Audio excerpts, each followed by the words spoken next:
Imaginemos entrar a un casino donde las reglas pues parecen súper normales. La gente apuesta y de vez en cuando alguien gana un premio gigante. Claro, la fantasía de cualquier casino. Exacto.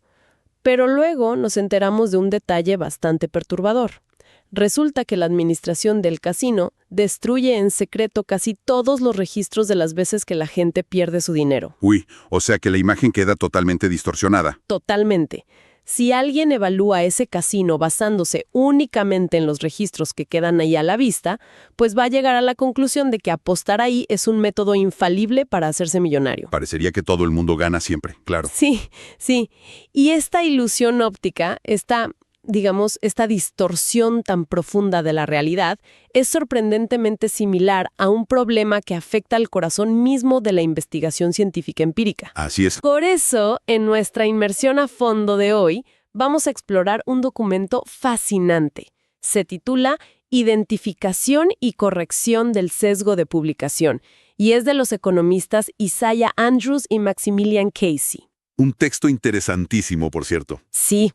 La misión de esta exploración es entender cómo funciona lo que en la academia llaman el problema del archivador y, más importante aún, descubrir cómo un modelo matemático puede ayudarnos a corregir el registro científico para obtener una visión real del mundo. Fíjate que el problema del archivador es una de esas realidades súper incómodas en la ciencia, pero que tiene un impacto gigantesco en cómo entendemos nuestro entorno. Definitivamente. La premisa básica aquí es que la investigación publicada, o sea, lo que leemos en las revistas, no es un reflejo transparente de todos los experimentos que se llevan a cabo. Y Andrews y Calci no solo analizan este fenómeno desde la teoría, sino que desarrollan herramientas matemáticas muy rigurosas. Para medir qué tan grande es ese punto ciego. Exactamente. El documento nos da una metodología para, digamos, tomar los datos que sí vemos publicados y ajustar la imagen completa. Revela todos esos estudios que terminaron olvidados en el fondo de un cajón simplemente porque sus resultados no fueron lo suficientemente emocionantes o llamativos. Y creo que destacar por qué es crucial entender esto es súper importante. Porque alguien que lee las noticias por la mañana sobre, no sé, un nuevo descubrimiento médico o de psicología, necesita saber si esos titulares están exagerados por el sistema de publicación actual. Sí, es un tema de salud pública casi. Tal cual. Es como mirar un iceberg. La investigación científica publicada que uno lee en revistas prestigiosas es solo la punta que sobresale del agua, mientras que una enorme masa de estudios con resultados aburridos o no significativos ya se oculta bajo el agua. Es una analogía perfecta. Entonces, para entender cómo arreglar el problema, primero hay que entender exactamente cómo y por qué se distorsiona la información en su origen. Bien, pues vamos a desglosar esto un poco. Adelante. El texto define el sesgo de publicación basándose en que las revistas y los investigadores tienen fuertes incentivos para publicar resultados que sean estadísticamente significativos.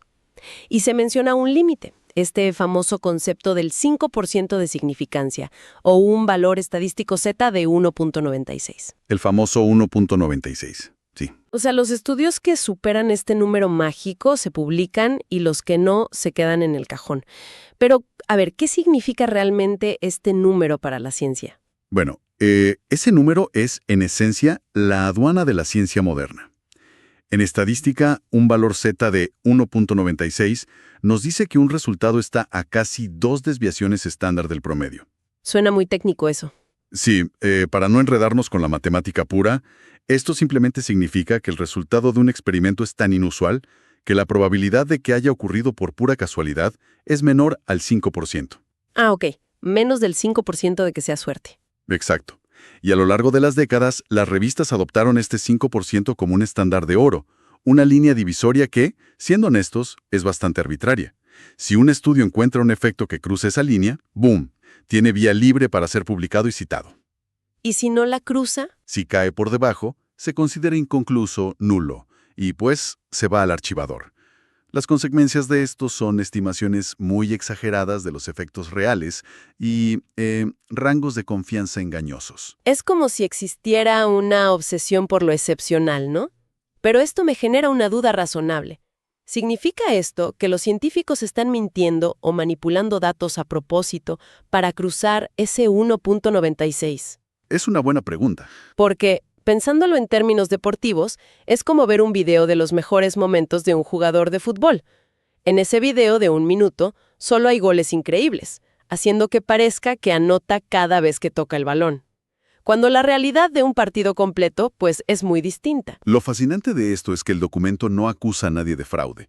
O sea, sí existe la manipulación maliciosa, lo que le dicen p-hacking, donde torturan los datos hasta que confiesan. Claro, eso pasa. Sí, pero el texto describe un problema sistémico de incentivos. Hablan de una probabilidad de publicación condicional. Esto significa que el destino de un estudio depende de un número arbitrario. O sea, el investigador ya sabe que le van a rechazar. Tal cual. Si inviertes 2 años en un experimento y no sale nada sorprendente, sabes que una revista top no te lo va a publicar. Entonces, muchas veces ni siquiera intentan enviarlo. ¡Wow! Se rinden antes de empezar. Pero a ver, si solo estamos viendo los mejores momentos en la ciencia, ¿cómo podemos saber qué pasó en el resto del partido? Y aquí es donde los autores introducen la replicación sistemática. Exactamente. Replicar es el primer método de Andrews y Casey para identificar el sesgo. ¿Y cómo lo hacen? ¿Con qué datos? Se apoyan en proyectos masivos. Por ejemplo, introducen los datos de Kammerer y su equipo en 2016, que intentaron replicar experimentos importantes en economía, y también el de Open Science Collaboration de 2015 en psicología. Ese de psicología causó un escándalo, ¿no? Un terremoto total. Y la lógica matemática que aplican los autores a estos estudios es súper sencilla y elegante. Dicen, a ver, si graficamos los resultados originales frente a las replicaciones, en un mundo donde no hay sesgo, la distribución debería ser perfectamente simétrica. Claro, porque el ruido estadístico va para ambos lados. A veces sale un poquito más alto, a veces un poquito más bajo. Exacto, se compensaría. Pero al ver los gráficos reales, la simetría desaparece por completo. Y los números que comparten son impactantes. En economía, los resultados significativos tienen 30 veces más probabilidades de ser publicados que los no significativos. 30 veces. Es una locura. Y en psicología, agárrate. La disparidad es aún mayor. Los hallazgos significativos al nivel del 5% tienen más de 100 veces más probabilidad de publicarse que los resultados menos concluyentes. Aquí es donde se pone realmente interesante, porque hay un salto gigantesco en la probabilidad de publicación exactamente en ese límite de 1.96. Pero te hago una pregunta, a ver, un poco de abogado del diablo. Venga. Si un estudio no se puede replicar, ¿acaso no significa simplemente que el estudio original era mala ciencia o estaba equivocado? O sea, ¿que hicieron algo mal en el laboratorio? Fíjate que esa es la primera reacción que muchos tienen, pero el documento aclara un punto clave. Una baja tasa de replicación puede ocurrir incluso sin sesgo ni mala ciencia. ¿Ah, sí? ¿Cómo eso? Sí, simplemente porque los efectos reales o efectos latentes verdaderos son muy pequeños. Imagina que el efecto real existe, pero es súper sutil. Un estudio bien hecho, por pura suerte estadística, detecta un efecto enorme esa vez. O sea, tuvieron suerte con la muestra. Exacto, tuvieron suerte. El problema no es que exista ese estudio suertudo. El problema es que el filtro de publicación solo deja pasar a ese y esconde a los otros 20 que mostraron el efecto sutil. Ya entiendo. Por eso, la asimetría masiva que vemos en los gráficos es la prueba irrefutable de que existe este filtro. No es incompetencia, es un ecosistema que solo premia la anomalía. ¡Qué fuerte! Pero a ver, esto me lleva a otro problema práctico. Replicar docenas de experimentos, como hicieron en psicología, es extremadamente costoso y lento. Toma años. Millones de dólares y muchísimo tiempo, sí. Entonces, ¿qué sucede cuando se necesita evaluar un campo de estudio empírico donde, pues, no hay estudios de replicación disponibles? ¿Estamos a ciegas? Para nada. Y ahí es donde entra el segundo método de Andrews y Casey. Usar metaestudios. Ah, claro. Juntar muchos estudios sobre un mismo tema. Exacto. Ellos asumen una premisa matemática súper sólida. El efecto real que se busca medir es independiente del error estándar de cada estudio. O sea, el efecto es el efecto, sin importar si tu estudio tuvo 50 participantes o 500. Tiene sentido. El tamaño del estudio te da más precisión, pero no cambia la realidad del fenómeno. Tal cual. Entonces, en un mundo sin sesgo, los estudios pequeños, que tienen un mayor margen de error, deberían ser simplemente versiones más ruidosas de los estudios grandes y precisos. Sus resultados deberían esparcirse hacia arriba y hacia abajo por igual. Pero no es así. Para nada. Lo que encuentran es que misteriosamente faltan todos los resultados aburridos o nulos en los estudios con gran margen de error, y esa falta de simetría delata la presencia del sesgo inmediatamente. Y para probar esto, el documento analiza un caso de estudio súper interesante, el de Wolfson y Bellman de 2015 sobre el impacto del salario mínimo en el empleo. Un tema bastante polémico. Súper polémico. Y aquí quiero hacer una pausa y aplicar la regla de oro sobre imparcialidad que tenemos en esta sesión. Este reporte sobre el salario mínimo debe ser estrictamente neutro. Totalmente de acuerdo. Quienes escuchen deben saber que no estamos tomando ninguna postura política aquí, ni a favor ni en contra de subir el salario mínimo. Solo estamos transmitiendo los datos matemáticos del modelo sobre cómo se publican los estudios empíricos. Es muy importante aclararlo, sí. Porque a la matemática de Andrews y Casey no le importa la política. Y lo que los datos revelan, fríamente, es que los resultados que muestran un impacto negativo y significativo en el empleo tienen alrededor de 3 veces más probabilidades de ser publicados que los resultados no significativos. O sea, si no encontraste un impacto negativo fuerte, es 3 veces más probable que tu estudio termine en el archivador. Así es, y el efecto de esto es que el promedio ingenuo, o sea, si simplemente promedias lo publicado sin corregir, es aproximadamente el doble del efecto latente real. ¿El doble? Entonces, ¿qué significa todo esto para los que leen ciencia? Pensando en cómo esto afecta la credibilidad de los metaanálisis tradicionales, se me ocurre una analogía. A ver. Es como intentar calcular la altura promedio de un país entero, pero por alguna razón extraña, el sistema solo te permite tomar medidas en canchas de baloncesto profesional. Claro. Si sacas el promedio de ahí, vas a concluir que todo el país mide más de 2 metros. Y eso es exactamente lo que pasa si haces un metaanálisis tradicional con literatura sesgada. Si conectamos esto con el panorama general, la analogía del baloncesto es brillante porque demuestra que los métodos tradicionales de metaanálisis, como las metaregresiones, no son suficientes para arreglar esto. Porque la muestra ya está rota. Exacto. La muestra ya pasó por un filtro brutal. Por eso la fórmula de corrección matemática propuesta en este documento, que ellos llaman estimadores insesgados de la mediana, es una herramienta tan crucial. Bien. Y ahora que se ha diagnosticado la enfermedad, por decirlo así, y tenemos los instrumentos de medición, es hora de aplicar la cura matemática que proponen los autores. ¿Cómo funciona esta corrección de los datos? Bueno, el modelo funciona ajustando los intervalos de confianza. O sea, ¿el margen de error que reporta cada estudio? Eso es. La fórmula toma los resultados publicados que apenas pasaron el filtro y estira sus intervalos de confianza para devolverlos a la realidad, penalizándolos matemáticamente por haber pasado por un embudo tan selectivo. Es como forzar a los datos a confesar la incertidumbre que el filtro intentó ocultar. Y el impacto de esto es espectacular. Si volvemos a la investigación empírica en economía de Kammerer, de 18 estudios analizados, originalmente, según las revistas, 16 mostraban efectos clarísimos. Sí, solo 2 tenían intervalos de confianza que incluían el 0. O sea, casi todos aseguraban que el efecto era innegable. Exacto.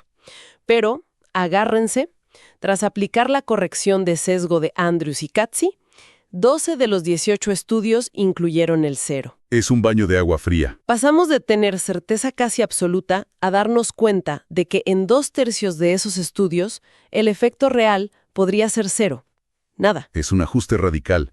Pero, ojo, el valor real de este conocimiento es entender que estos ajustes no significan que los efectos descubiertos por la ciencia empírica sean todos falsos o mentiras. Entonces, ¿qué significa? Significa que suelen ser más pequeños y mucho más sutiles de lo que indican los titulares llamativos.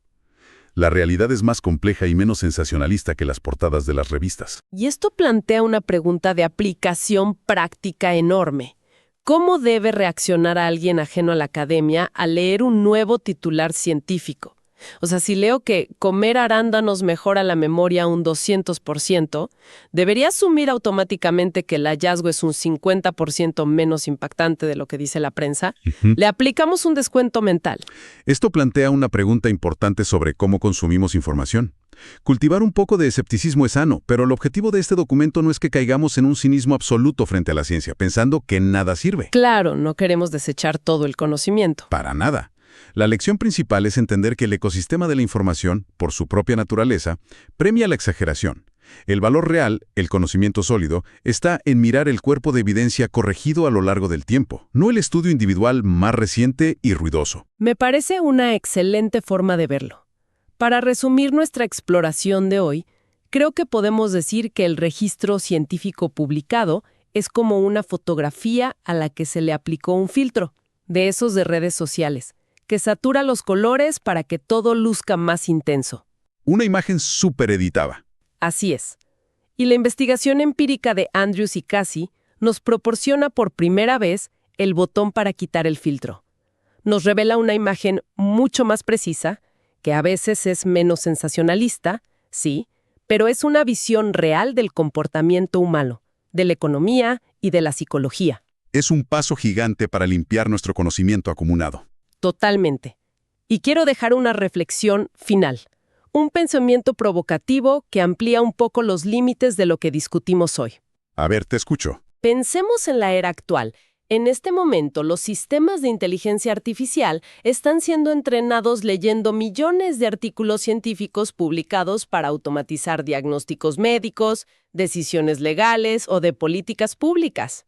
Es verdad, devoran todo ese texto. Exacto. Entonces, ¿cómo afectará este problema del archivador a la CIA si la inteligencia artificial no está programada desde su código base con correctores matemáticos como los propuestos por Andrews y Casey? Podría terminar codificando y amplificando ciegamente un siglo entero de sesgo de publicación humano a una escala global nunca antes vista. ¡Wow! Eso es algo que da muchísimo en qué pensar. Estaríamos automatizando el sesgo. Así es una pregunta crítica para nuestro futuro inmediato.